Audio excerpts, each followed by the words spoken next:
మగ సదా నీసా గమదని సమగ సని సదని మద గమ బృందావనమాలి రారామా ఇంటికి ఒకసారి అలిగి చిలరేగి చెయ్యాలి అల్లి విల్లి కొట్టే అల్లరి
దూకొట్టడం పడుకోవడం బాగానే ఉంది.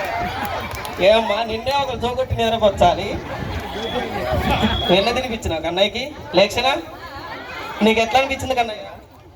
పని అనిపించింది సార్.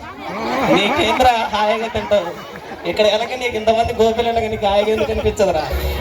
బరిగా నువ్వు దూకొట్టడం ఆయన పడుకోవడం బాగా నెక్స్ట్ కలబతాను.